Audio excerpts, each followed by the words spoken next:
여러분, 학자들 가운데 역사적인 실존 인물인가 멜기세덱이, 아니면 천상의 상징적 존재인가 하는 의견들이 있어요. 근데 쭉 읽어보면은 생명의 시작도 없고 생명의 끝도 없대요. 사람은 아닌 게 분명한 것 같아요. 안 죽는데요. 예.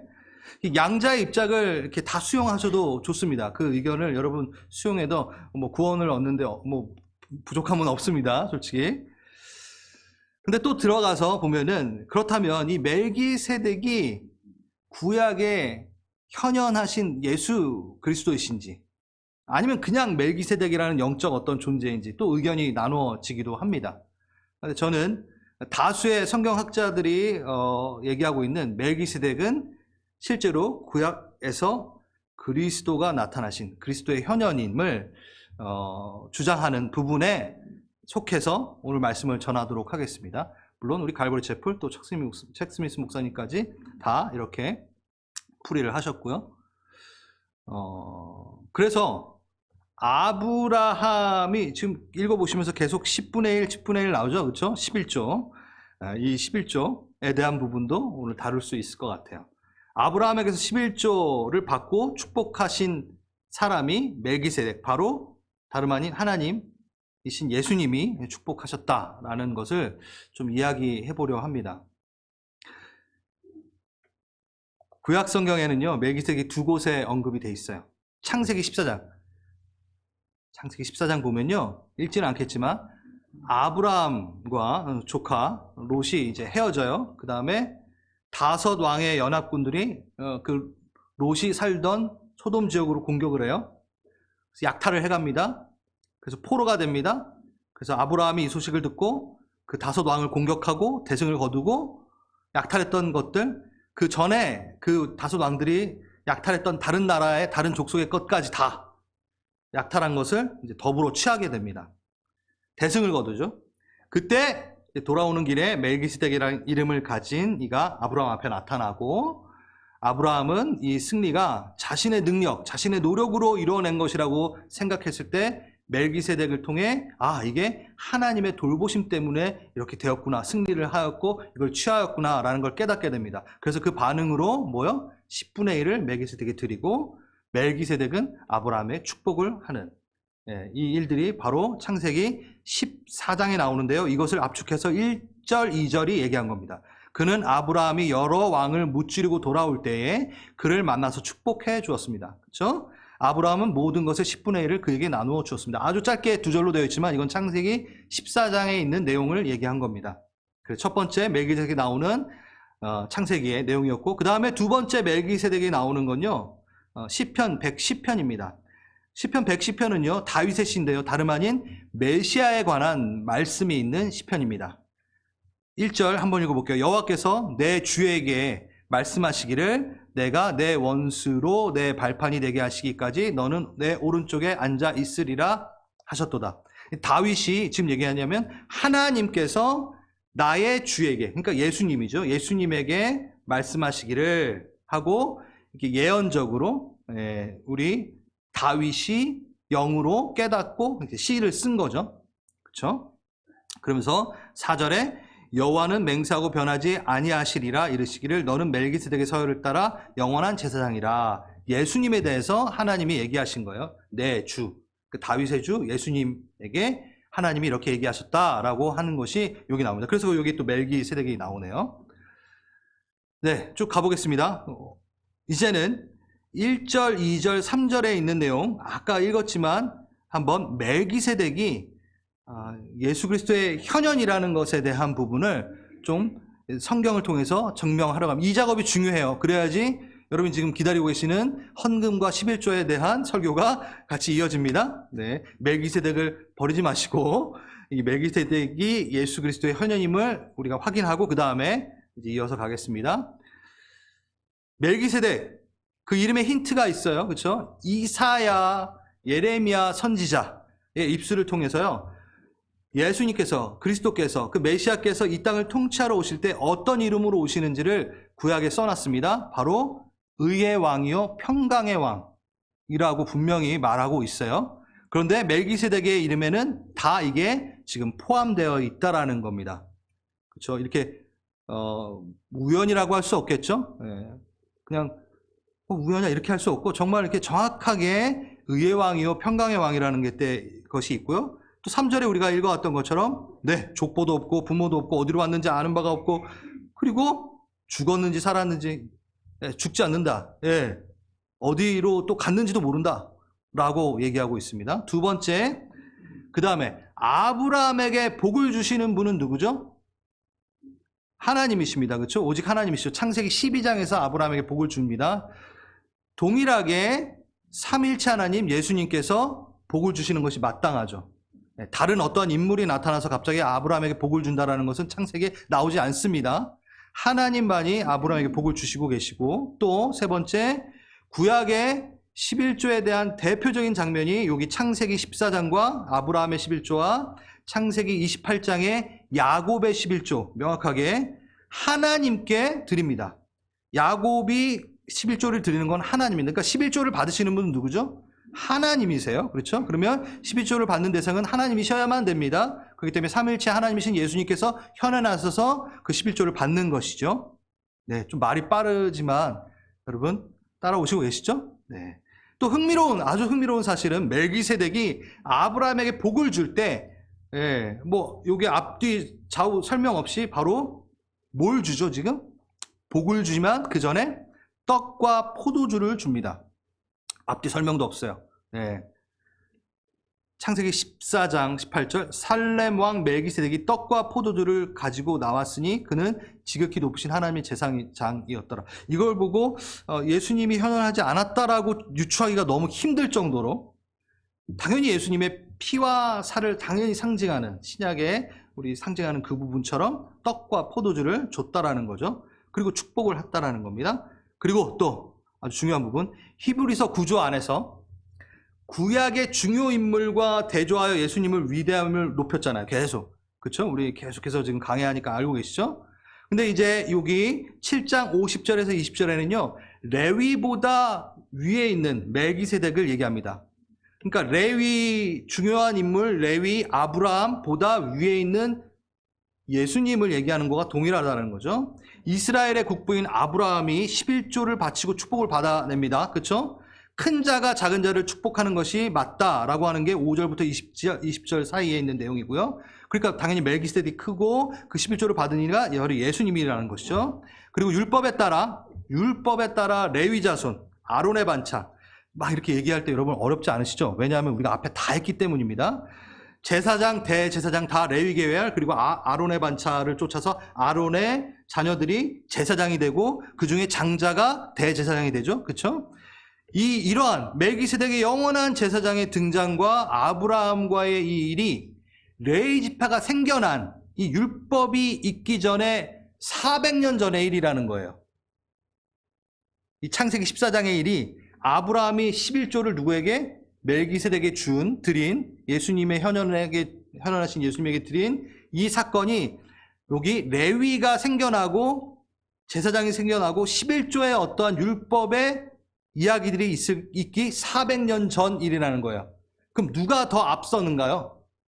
당연히 여기 이 창세기 14장의 아브라함의 사건이 앞선다라는 거죠. 그러니까 이거보다 더 앞섰고 위대하다라고 얘기하는 거죠. 멜기세덱이 더 위대하다. 누구보다? 레위보다, 아론보다, 그 제사장들보다 훨씬 더 위대하다. 그 앞에 훨씬 있었던 일이고 영원한 제사장이기 때문에. 그렇죠? 그리고 결정적인 것은 여기 얘기합니다. 4절. 이 사람이 얼마나 높은가 생각해보라. 멜기세덱이 얼마나 위대한가를 생각해보라. 이렇게 얘기하고 있는 거예요. 자, 지금 누구랑 계속 대조하면서 누구를 높였죠? 예수를 높이는 거예요. 그러니까 히브리서의 중요한 구간마다 예수님을 깊이 생각하라. 벌써 했죠, 우리 3장 1절에서. 12장 3절에서도 누구를? 예수님을 생각하라. 그가 얼마나 위대하신지. 이걸 얘기를 하는데 여기 7장 4절엔 그렇죠? 그 사람이 얼마나 높은가 생각해보라. 똑같은 단어와 똑같은 어조로 얘기합니다. 그러니까 예수님의 현현이 멜기세덱임이 분명한 것을 우리가 볼 수 있습니다. 그리고 7장 3절 그에게 아버지도 없고 어머니도 없고 족보도 없고 생의 시작도 없고 끝도 생명의 끝도 없습니다 하고 아주 중요한 말이 나옵니다. 그는 하나님의 아들과 같아서 언제나 제사장으로 계신 분입니다. 지금 히브리서에서 계속 위대한 대제사장, 영원한 대제사장, 하나님의 아들 누구였나요?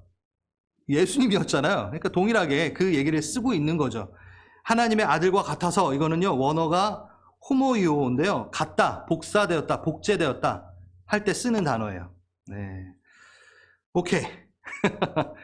급하게 달려왔지만 이렇게 아브라함이 만나니가 멜기세덱, 예수님의 현현이라고 명확하게 말하고 있다라는 겁니다. 그러고 이것을 이렇게 뒷받침해 줄 수 있는 게 이제 좀 풀려지는 게 요한복음에 보면요. 예수님이 바리새인들과 얘기하다가 이런 말을 합니다. 너희 조상 아브라함은 나의 때 볼 것을 즐거워하다가 보고 기뻐하였느니라. 유대인들이 이제 너가 예수님 보고 너가 아직 50세도 안 되었는데 어떻게 아브라함을 네가 봤다 그러냐. 그러니까 예수님께서 진실로 너에게 이르노니 아브라함이 나기 전부터 내가 있었느니라. 그리고 그는 나를 보고 나의 때를 보며 즐거워하며 기뻐하였다라고 얘기를 하시는 거예요. 언제 만나셨나요? 네, 여기 이때. 그리고 하나님의 예수 그리스도께서 그 현현하시고 이 아브라함과의 조우가 분명히 있었다라고 우리는 생각할 수 있습니다. 자, 여기까지. 여러분 지금 멜기세덱과 예수, 그러니까 멜기세덱이 이 땅에 오신 예수 그리스도가 구약에 이미 먼저 현현하신 이 이야기다라고 많은 학자들이 또 그렇게 얘기하고 있고 우린 그것을 봐왔습니다. 네, 그럼 이것과 11조와는 무슨 관계가 있느냐? 관계가 있죠. 10분의 1, 지금 7장에서만 해도 10분의 1, 11조의 얘기가 6번이나 나와요. 10분의 1, 10분의 1, 10분의 1. 근데 당연히 11조에 대한 부분들을 좀 얘기해야 되지 않을까라는 생각이 듭니다. 여러분은 성경에 근거한 설교를 듣고 싶으십니까? 아니면 사람을 두려워한 설교를 듣고 싶으십니까? 네, 아멘, 아멘. 네, 맞아요. 제가 지금 되게 오래전 일인데요. 오래전에 저희 교회 방문하신 분에게 우리 교회를 설명하시면서 물론 그 뜻이 아닌 건 알지만 이렇게 설명하시더라고요. 우리 교회는요 헌금 설교를 안 해요. 너무 좋아요. 제가 그걸 듣고 물론 그분의 의도는 압니다. 왜냐하면 막 헌금 내라 뭐 해라 막 이렇게 막 뭐 걷어내는 그런 교회가 아닙니다라고 얘기하고 싶으셨는데 좀 그거는 조심해서 해야 되는 말이에요. 여러분 헌금 설교를 안 하는 교회는 좋은 교회인가요? 절대 그게 아닙니다. 성경대로 우리는 가야 됩니다. 성경에서는요 헌금에 대해서 많이 얘기하고 있고 또한 11조에 대해서 명확하게 가르치고 있습니다. 그렇기 때문에 7년 만에 헌금 설교를 아마 제가 강의 설교니까 거기에 맞춰서 이제 하게 되는 것 같아요. 여러분 선별된 설교를 하면 안 됩니다. 헌금 설교를 안 하겠다라는 건요 사람이 두려운 그러니까 헌금 뭐 내는 교회 뭐 그런 말 듣고 싶지 않으니까 안 할 수 있겠죠. 네? 그러면 안 되겠죠. 아무튼 그리고 오늘 이 헌금과 이 11조에 대한 부분을 얘기할 때 제가 이렇게 준비하면서 들었던 거는 하나님께서 오늘 이미 우리 성도님이 실천하시고 계신 것들이 말씀의 어디 부분에서 지금 실천하고 있는지를 확증하게끔 만들고 싶으셔서 이 시간을 만드셨다라는 생각이 듭니다.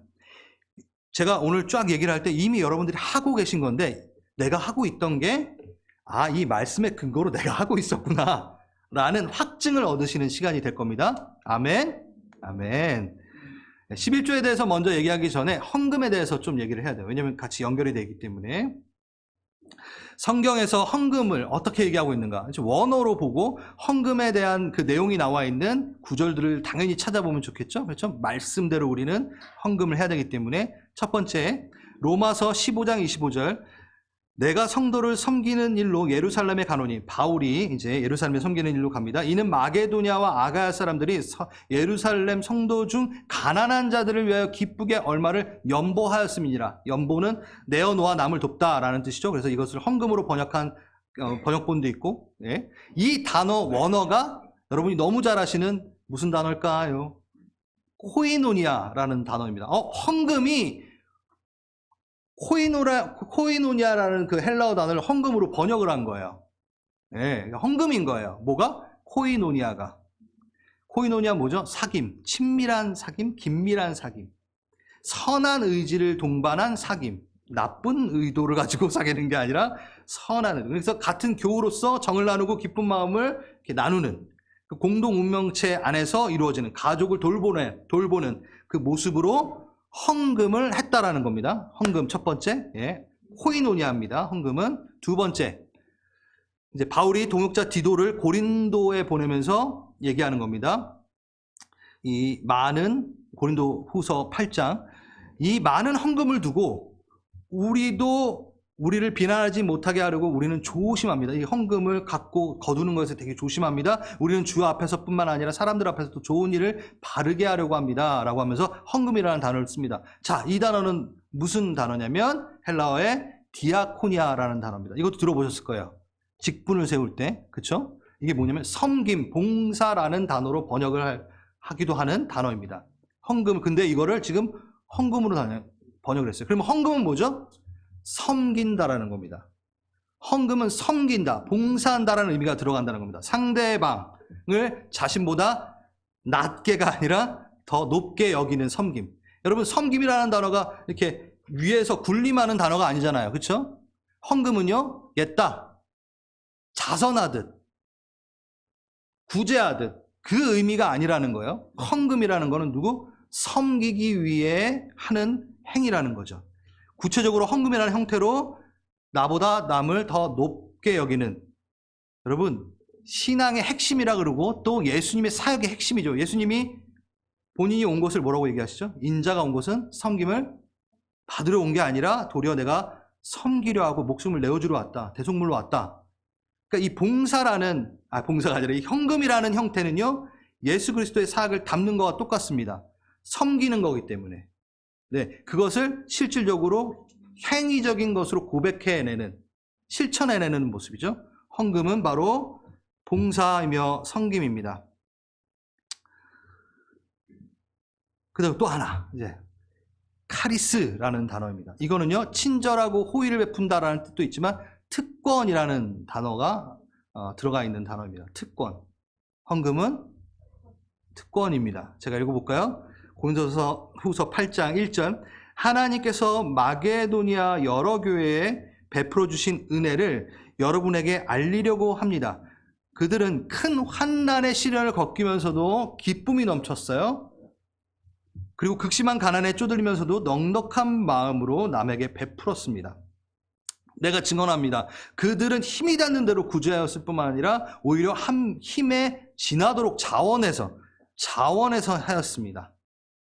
지금 헌금의 내용이 쫙 나오고 있어요. 하나님의 은혜에 기쁨이 넘쳐서 넉넉한 마음으로 베풀고 또 자원해서 그들은 성도들을 구제하는 디아코니아, 특권에 카리스, 동참하게 코이노니아 해달라고 우리에게 간절히 청하였습니다. 네. 여러분, 이 헌금을 뭐라고요? 특권, 디아코니아, 이 세 단어 지금 다 나왔어요. 여기에는 디아코니아, 섬기는 그 마음으로, 구제하는 마음으로, 특권으로 알고, 카리스로 알고, 거기에 동참, 친밀함으로 코이노니아 하면서 그것들을 했다라고 얘기하고 있습니다. 그들은 우리가 기대한 이상으로 하나님의 뜻을 따라서 먼저 자신들을 주님께 바치고 우리에게 바쳤습니다. 이것을 뭐라고 정의내리고 있죠? 바울은 주님께 바쳤다라고 하고 그 다음에 우리에게 바쳤습니다라고 분명하게 명시하고 있습니다. 자, 여러분, 그러면 헌금은, 나눔은 뭐라고요? 특권이라는 거죠. 아무나 하는 게 아니라는 거예요. 특권은 아무나 하는 게 특권이나요? 그렇지 않죠? 예. 1절, 아까 읽었던 것 중에 하나님이 교회에 베풀어 주신 은혜라고 했는데, 이 은혜가 뭐냐면 헌금의 특권에 동참케 해달라는 그 간청의 모습이 은혜라는 거예요. 하나님이 보시기에, 하나님이 베풀어진 교회의 은혜가 뭐냐면, 나는 성도를 돕기 위해서, 공동체를 돕기 위해서 헌금을 하는 그 특권을 내가 누리고 싶습니다라고 막 간청하는 그 모습이 하나님의 은혜를 받은 자의 모습이라고 지금 얘기하는 거예요. 지금 따라오고 계시죠? 네. 할렐루야. 예, 여러분들 이미 은혜 가운데 그것들을 하고 계시잖아요. 하나님은 전능하십니다. 하나님 다 하실 수 있어요. 네. 복음을 전하는 것도 환상으로, 지금 중동 땅엔 다 환상으로 지금 주님을 만나고 있잖아요. 그리고 마지막 때에 천군 천사 사용하셔서 그냥 복음을 그냥 한 번에 그냥 다 전하실 수 있는 분이에요. 근데 우리에게 그 역할을 함께 감당하자고 얘기하고 계십니다. 왜 그럴까요? 항상 하나님의 일에 자녀를 동참하는 겁니다. 예, 상급을 얻는 부분도 있고 예수를 닮아가게 하게끔 하기 위한 자신을 닮은 자녀들에게 항상 기회를 열어놓으십니다. 그게 바로 헌금의 특권의 자리로 그 자리로 부르신다는 거죠. 하나님 돈 안 쓰세요. 하나님 돈 필요 없으세요. 여러분, 이 특권에 대한 이해가 있을 때야만이 우리는 헌금을 제대로 할 수 있다는 거죠. 여러분, 헌금을 돈이 많아서 여러분 하십니까 혹시? 아니시죠? 그랬으면 좋겠지만 그래도 안 돼요. 돈이 많아서 헌금을 하는 게 절대 안 됩니다. 그럼 남아서, 많은 거랑 남아서랑 똑같나요? 남아서, 돈이 남아서 헌금을 하나요? 아니죠. 바로 예수님을 닮은 자의 특권을 행사하는 겁니다. 흘려보내게 되는 겁니다. 은혜 받은 자의 특권. 그럼 정말 놀라운 거 아닌가요? 우리는 되게 좀 당연히 여기지만 지금 한번 세상에서 본다면 이 모습이 어떤가요? 도움을 받아야 하는 자들이 구합니다. 원래는 주세요 라고 구해요. 근데 지금 바뀌어서 누가 구하고 있죠? 내가 좀 돕게 해주세요 하고 바울에게 나는 그런 특권이 있지 않습니까? 내가 도와줄 특권이 있지 않습니까? 라고 얘기하는 거예요. 와, 이게 이 세상의 가치를 초월하는 초월적 신앙이라는 거죠. 초월적 신앙이 뭡니까? 초연의 신앙하고 틀립니다. 여러분, 불교는 초연적 신앙이에요. 물은 물이로되 산은 사리로다 이렇게 하면서 뭐 정의도 내릴 수 없겠지만 그러니까 아무것도 신경 안 쓰고 나는 궁중에 떠 있을게. 이게 초연의 신앙이에요. 네. 초월의 신앙은요, 그 땅에 들어가서 그 가치를 반대하여 하나님의 가치를 심고 거기에 하나님의 나라를 세우는 게 초월적 신앙이라는 거예요. 밖에서 보면은 저거 완전 이러네. 어떻게 돈을 주겠다고 그걸 특권이라고 생각을 해? 라고 하는 이런 것들이 초월적 신앙에 우리가 들어와 있다는 겁니다. 세상의 가치관에 따라가지 않는. 여러분, 지금 초월적 신앙에 함께 하셔서 지금 헌금을 하고 있는 거라는 거죠.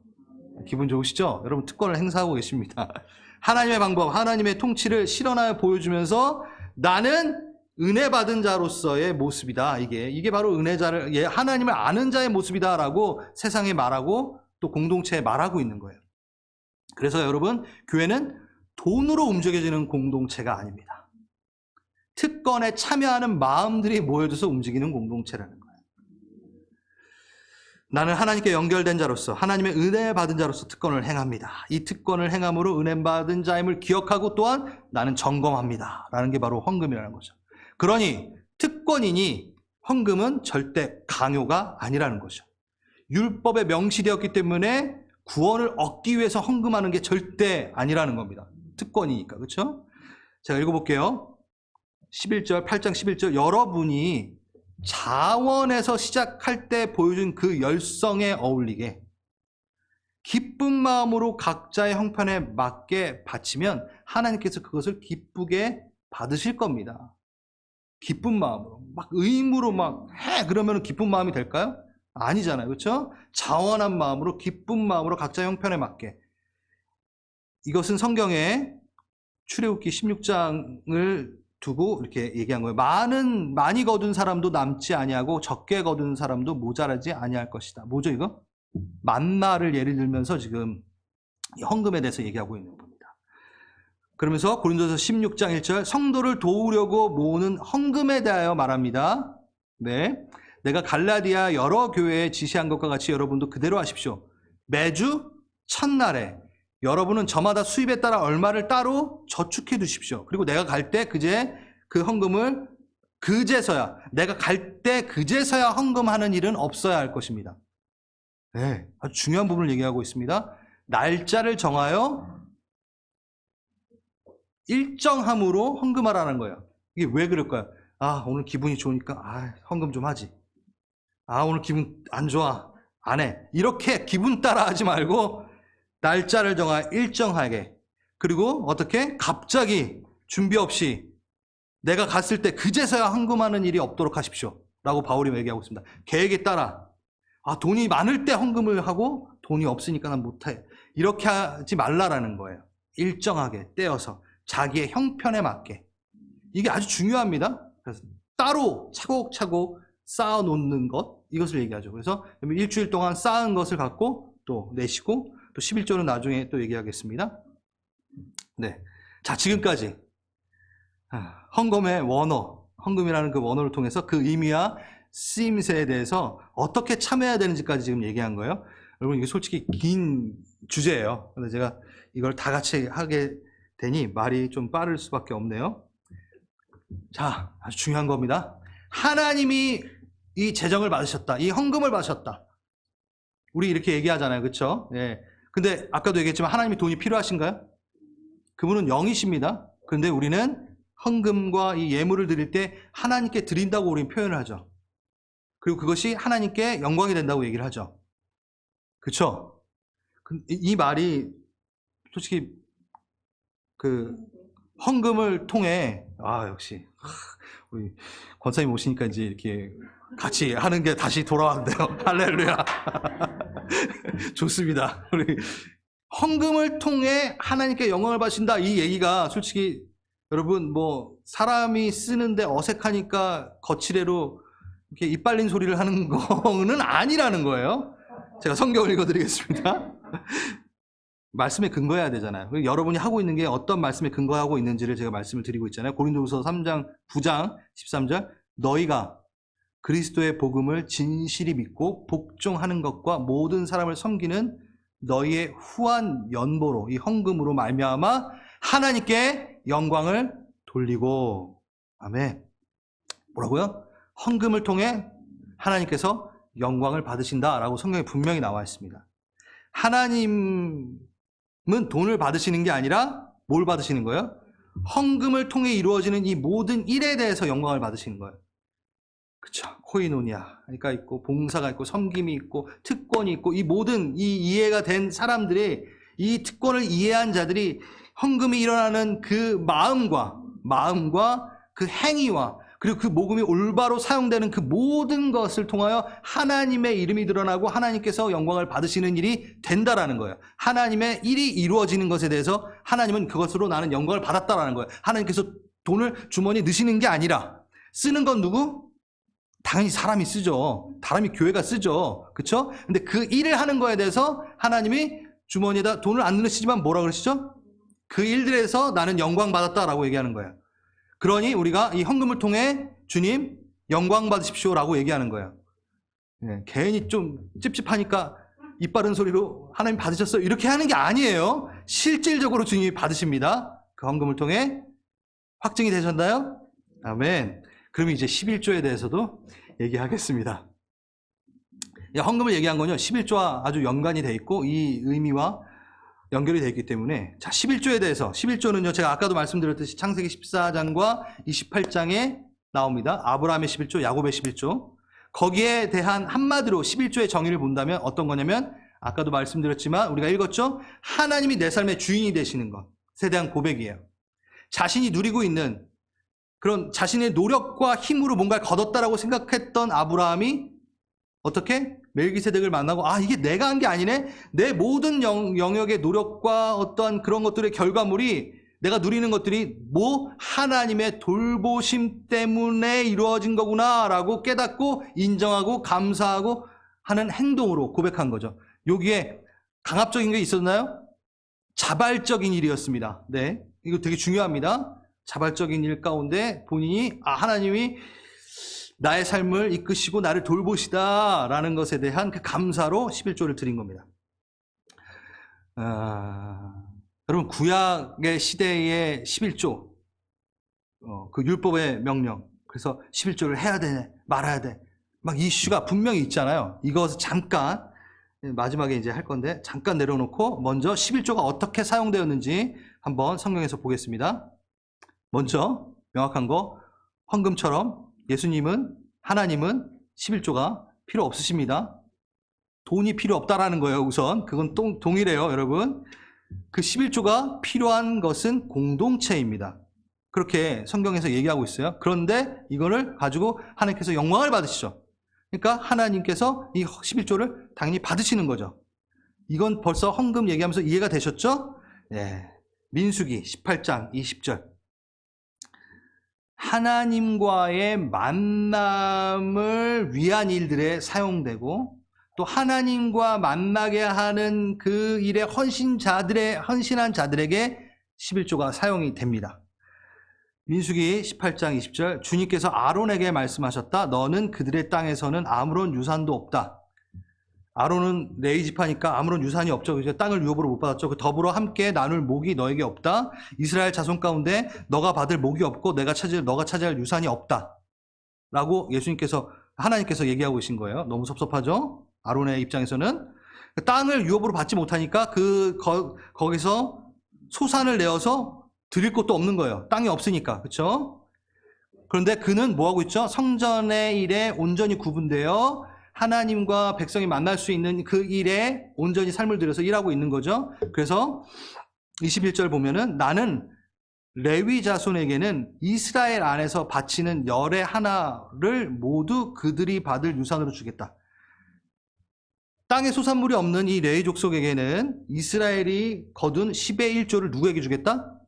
레위에게 주겠다라고 하나님께서 지금 얘기하시는 거예요. 이것은 그들이 회막의 일을 거둔 것에 대한 보수이다 라고 명확하게 지금 얘기하고 계시죠. 하나님이 받으시지만 누가 쓰나요? 레위가 쓰고 있는 거예요. 그렇죠? 레위 자손들이 쓰는 거예요.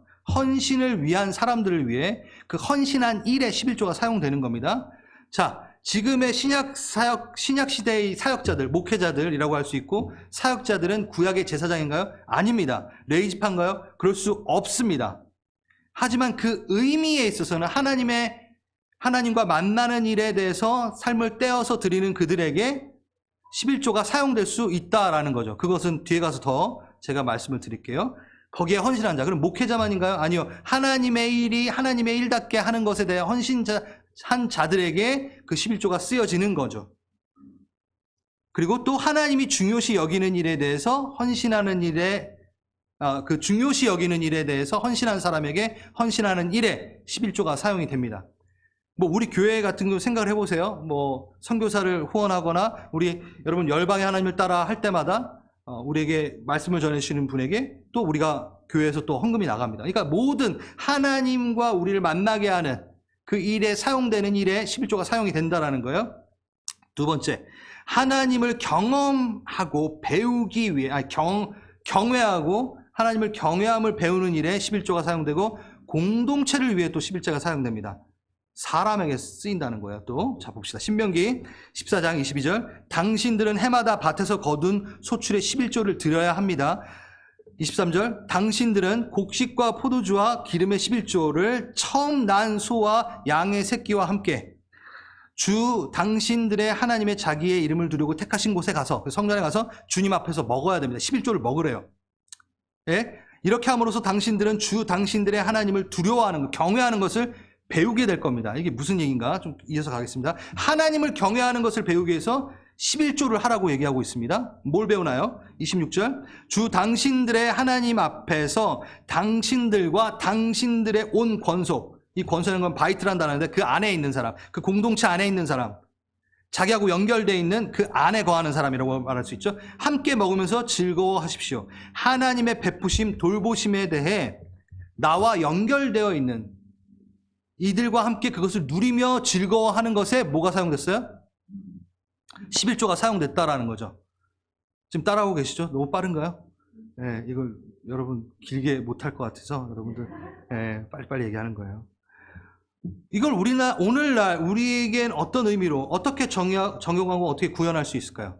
한 가족된 공동체 교회 구성원들 하나님 앞으로 나와서 한 가족된 우리 여기 안에 하나님의 임재와 영광이 드러나는 그 일들에 대해서 그게 뭔가요? 예배가 예배답게 하는 것들, 우리가 먹는 것들, 우리가 함께 모여서 하나님을 만나는 일에 그리고 그것을 위해서 뭐라고요? 같이 먹으니까 즐거워하는 일, 피스트, 그 축제에 11조가 사용되는 거야. 네. 즐거워하며 기념하며 먹는 것에 사용됐어요. 11조가. 그리고 역시나 27절. 그러나 성 안에 있는 당신들과 함께하는 사람, 레위 사람, 유산도 없고 차지할 목이 없는 사람들, 그들을 저버리지 마십시오. 당신들 성 안에 사는 사람들, 유산도 없고 차지할 목이 없는 레위 사람이나 떠돌이, 고아, 과부와 와서 배불리 먹으십시오. 이 11조를 가지고 먹으십시오. 그러면 당신들은 하나님을 경외하는 모든 일에, 하나님은 당신들이 경외하는 모든 일에 복을 내려 주실 겁니다. 라고 얘기를 하고 있습니다. 민수기와 동일하게, 레위, 성전의 일을 하는, 따로 구분되어 일하는 그들에게 11조가 사용되고, 어떻게? 공동체 안에서 경제적 약자에게 11조가 쓰였습니다. 네. 그렇게 헌금과 11조, 굳이 구분할 수 있겠지만 구분할 필요가 없는 게 똑같아요. 다 코이노냐, 그쵸? 디아코니아, 카리스, 그리고 여기 안에 공동체 안에 경제적으로 약자들, 또 건강의 약자들, 그들을 위해서 11조가 쓰인다는 거예요. 이건 뭐냐면 돌아보고 흘려보내라, 이거에 11조가 쓰인다는 거예요. 11조의 참 의미는, 여러분 11조 하면 벌써 턱 하고 막히나요? 아니면 11조 낼까 안 낼까 이거 싸움하고 있나요? 11조는 아름다운 겁니다. 되게 아름다운 거예요. 아름답지 않나요? 아름다운 거예요. 가난한 자, 궁핍한 자를 적선하듯 내는 게 11조도 아니고 섬기면서 내는 것이면서 돌보는 거예요. 그 옆에 있는 자들을 지켜보는, 관심을 갖는다라는 거예요. 그거는 함께 누리고 즐거워하는 것. 이것을 통해 하나님을 경외하는 것을 배운대요. 뭐죠 이게? 예수님을 닮게 되는 거죠. 맞죠? 우리가 예수를 믿는 목적이 천국 가는 겁니까? 라고 저번 주에 제가 분명히 말씀드렸죠. 그러면 뭐 술도 먹고 거짓말해도 다 괜찮아. 천국만 갈 수 있으면 뭐 아무거나 다 해도 되겠네. 회개하면 되니까. 그렇게 사실 겁니까? 라고 제가 물어봤잖아요. 뭐 때문에 우리는 예수를 믿죠? 예수를 닮기 위하여. 예수님에게, 하나님에게 아름답다 내 딸아, 내 아들아, 그 얘기를 들으며 자라나기 위해 우리는 예수님을 닮는다고 분명히 디도서에서 나왔잖아요. 그렇죠? 이 헌금은요, 율법의 의무로 하는 게 아닙니다. 11조는 율법에 적혀있기 때문에 하는 게 아닙니다. 하나님을 닮기 위해, 하나님을 경외하는 걸 배우기 위해서 우리 공동체 안에서 그것을 함께하는 자들과 누리기 위해서 하는 거라는 거죠. 아름답다 라는 하나님의 말, 그러니까 너가 돈 내서 아름답다 이게 아니라는 거예요. 그 마음, 그걸 떼어서 공동체를 위해 너희가 흘려보내는 그 모습이 아름답다라는 거야. 예수를 닮았다라는 거야. 그래서 예수님 닮은 사람은요, 조그만 거라도 막 줘요. 아세요? 자, 이렇게 보면요, 되게 이렇게 주기를 좋아하시는 분들 보면요, 참 예수님의 성품을 닮은 게 보여요. 근데 어떻게든 이렇게 하면요, 예수님 닮은 모습은 안 보이잖아요, 거기서. 그쵸? 그리고 여러분, 저 이거 꼭 얘기하고 싶어요. 29절. 그렇게 하면 하나님은 당신들이 경영하는 모든 일에 복을 내려주실 겁니다. 자, 여러분 두려워하지 마세요. 전 기복신앙을 말하는 게 아닙니다. 여러분, 이게 제가 이걸 어떻게 해야 될까 하는데, 여러분, 신천지라는 단어가 성경에 있는 단어예요. 새하늘과 새 땅을 한국말로 말한 게 근데 신천지 말 못 쓰죠. 걔네들 때문에. 자, 11조, 헌금. 여러분, 동기가 아주 불순한 사람들, 목회자들, 그 사람들이 어떻게든 걷어가지고 자기 주머니에 넣으려고 하는 아주 불안한 아주 불의한 사람들이 있죠. 그러니까 11조를 내고 헌금을 내면 성경에 분명히 복을 주신다고 하는데 이 말을 못 하겠어요. 기복신앙 말하는가 보다. 저 목사님 돈 걷어가지고 뭐 이렇게 하는가 보다. 이오해 받을까 봐. 근데 죄송한데요, 성경에 나와 있네요. 저는 그걸 누려요. 제가 저도 안 하면서 여러분들 보고 하라 그러지는 않아요. 저 헌금 11조 외에 저는 이게 자랑이 아닙니다. 또 떼가지고 5분의 선교사님들을 후원하고 있어요. 나누는 거죠. 주는 거죠. 거기에 저는 복을 바라고 절대 하지 않습니다. 하나님을 배우고 재정에 대한 하나님의 가르침에 배웠기 때문에, 이거는 흘려보냄이 마땅한 것이기 때문에 하고 있다는 거예요. 동기가 불순하여서 한다면 하나님께서 혼내시겠죠. 그렇죠? 자, 근데 저는 이것으로 인해서 복을 얻는다고 믿습니다. 여러분, 저번 주 설교 때 어땠나요? 대제사장이 하는 기도의 내용이 있었죠. 복의 복을 받고 자녀의 자녀까지 천대까지 이르러 복을 얻으리라. 그때 여러분 아멘 하셨잖아요. 여러분 복 받는 거 두려워하지 마세요. 기복신앙을 얘기하는 게 아니에요. 기복신앙을 얘기하는 게 아니에요. 하나님께서 분명히 명하십니다. 그거를 우리는 벌써 그러니까 이 머리에 딴 게 차 있으면 딴 걸로 해석이 돼요.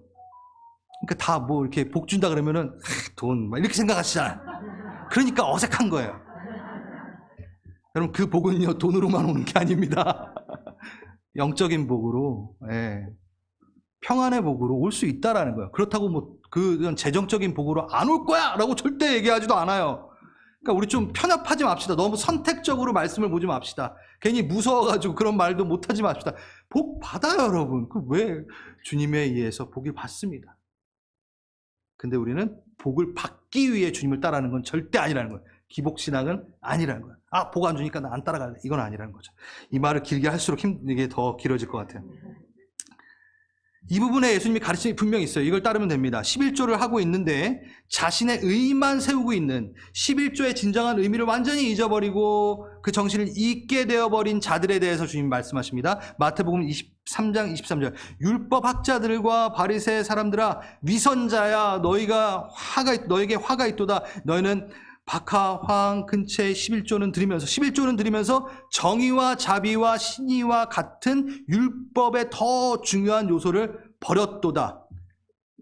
그것들도 소홀히 하지 않아야 했지만 11조를 소홀히 하지 않아야 됐지만 너는 더 마땅히 행해야 되는 정의와 자비와 신의를 하지 않았다라고 얘기하는 거예요. 11조 하지 말라고 말씀하셨나요?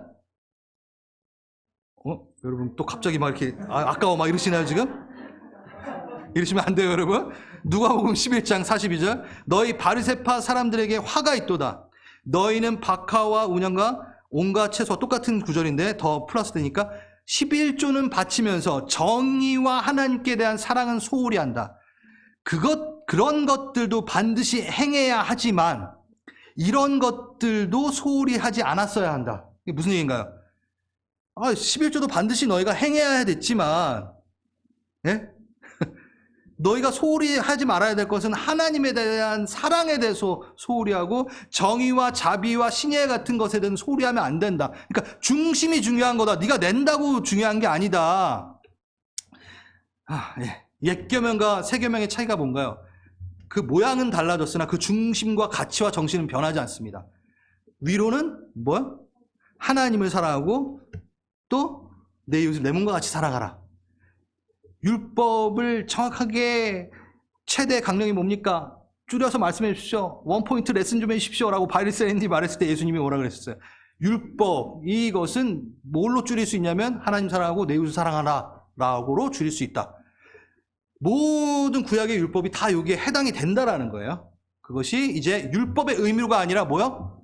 자발적인 헌신. 십자가를 통한 자발적인 헌신. 의무로 해가지고 구원받기 위해 그걸 하는 게 아니라 구원받은 자로서 하는 것들. 예수를 닮았기 때문에 나오는 것들이라는 거죠. 그래서 우리는 원칙에 헌신하지 않고 어디에? 관계에 헌신한다 말씀드렸죠. 원칙에 헌신하는 게 아닙니다. 우린 율법의 시대에 살지 않습니다. 그것 때문에 지옥 가고 그런 게 아닙니다. 그거하고 전혀 상관이 없습니다. 그런데 우리는 자발적인 그 예수를 닮기 원하는 구원받은 자의 모습으로서 나누고 흘려보낸다라는 거죠.